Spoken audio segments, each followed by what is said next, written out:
Liszt had 3 children with Marie d'Angelt before they separated in 1844. One of them, Cosima, was going to become the wife and helpmeet to one of the other great composers of the era, Wagner.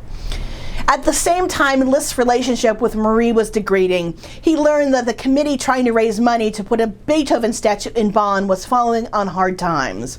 Beethoven was not a worldwide success at the beginning of the Romantic era, and it would take spearheading by Liszt to get the statue built. Liszt gave fundraising concerts across Europe to that effort for the next few years, starting up his wandering days as a virtuoso again. My name is Dr. Dominique Royam, and I'm a music director, conductor, and music communicator, here to help you achieve a deeper connection to the music you love. Follow me on social media at Dominique Royam for more content. Let's pick up Liszt's peripatetic life as a wandering virtuoso.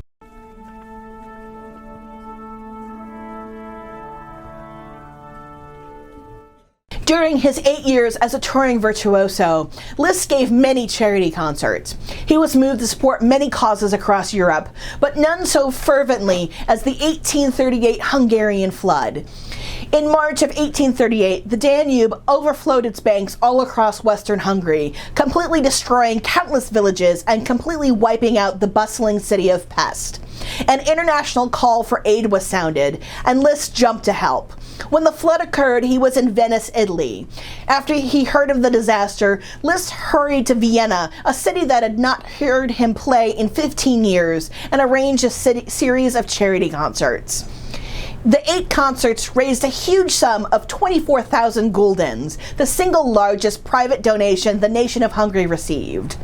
This also awoke a latent patriotism for his home country and gave him a sense of national identity he never lost. Among the items that flowed from Liszt's pen in Vienna were transcriptions of Schubert songs. They proved to be very popular in the charity concerts in Vienna, and Liszt added them to his touring repertory. They advanced the name and the work of Schubert all over Europe, who had been heard very little outside his native Vienna. They also stood as technical puzzles for Liszt. He had to commit both the vocal line and the accompaniment line into the transcription without losing the power of either. The most popular of all of Liszt's transcriptions of Schubert's work was Erlkönig. This powerful arrangement, with its double octaves, contains not a single bar more than Schubert wrote in the original. The addition of the octaves, the only thing that's not in the original, only serves to enhance the drama of the story. Let's hear the first stanza of Liszt's transcription now.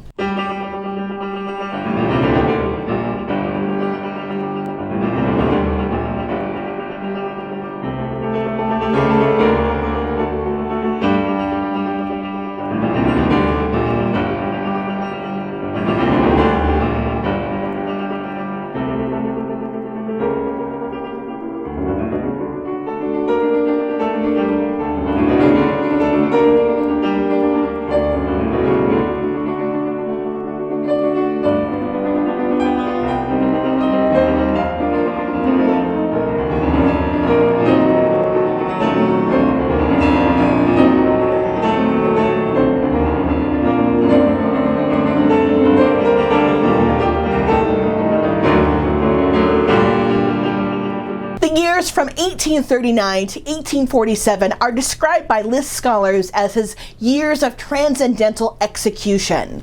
He gave concerts in all of the countries in Europe, including Spain, Portugal, Germany, Austria, France, England, Poland, Romania, Turkey, and Russia.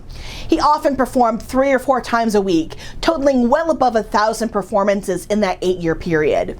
Its legendary fame as a pianist, which he kept for his entire life even after retiring from full-time performing, was based on his activities during this period.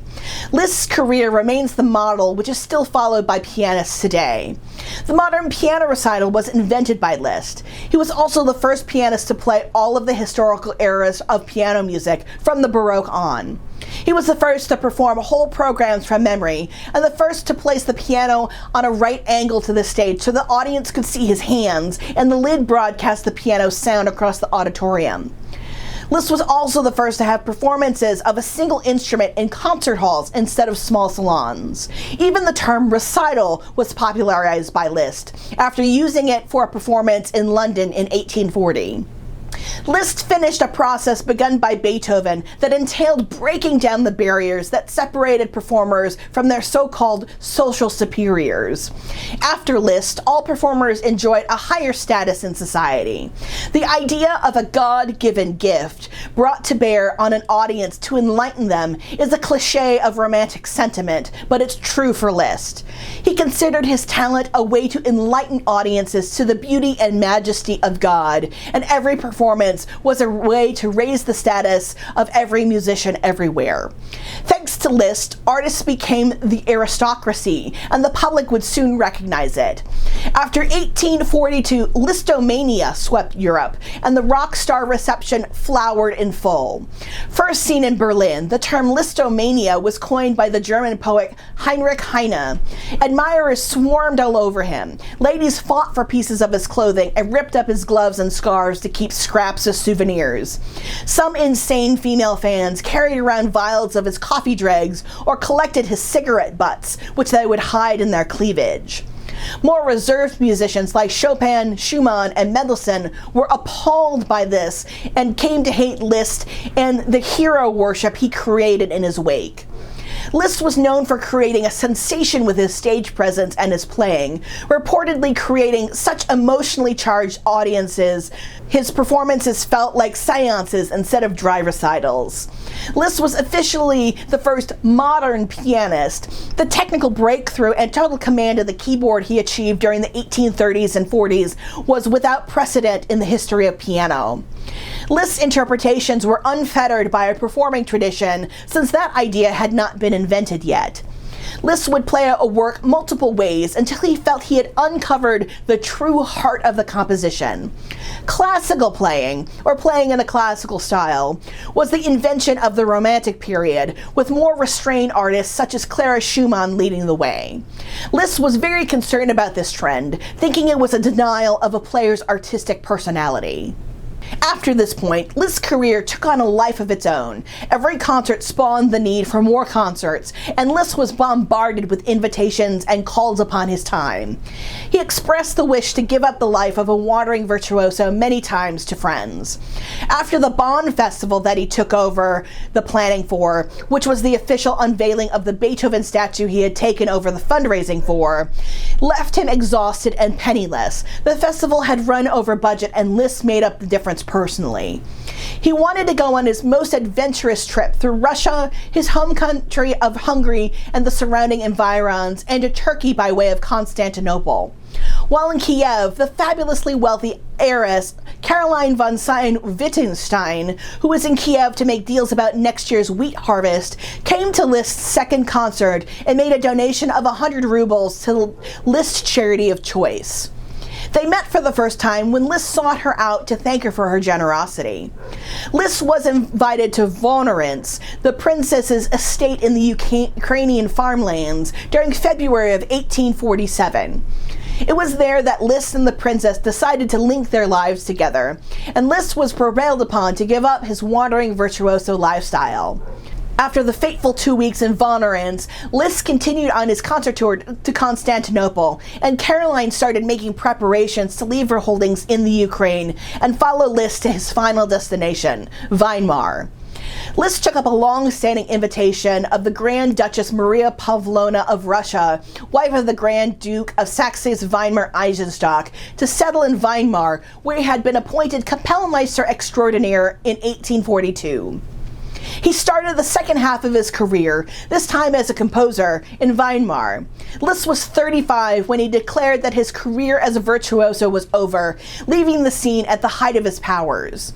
His retirement declared open season on the title of world's best pianist, and there were many aspiring keyboardists clamoring for it. We will continue the story of Liszt in Weimar in the next video. Thank you for joining me in this series about the life of Liszt. If you'd like to learn more about the composer, the best biography is a 3-volume compendium by Alan Walker. This video was based on a lot of information I got from the first volume, Franz Liszt, The Virtuoso Years. A link to it can be found in the description box below. Like this video, give it a thumbs up, and subscribe to the channel for more. What do you want to learn about next? Leave me a comment down below. You can also support the making of these videos on Patreon. These videos take over 20 hours of research to complete, so Patreon is a great way to show your support. The bibliography for this video can be found on my website, dominiqueroyam.com. Interested in seeing my process? I document it on my social media, so follow me for more updates. My handles are listed below. Thanks again, and see you in my next video.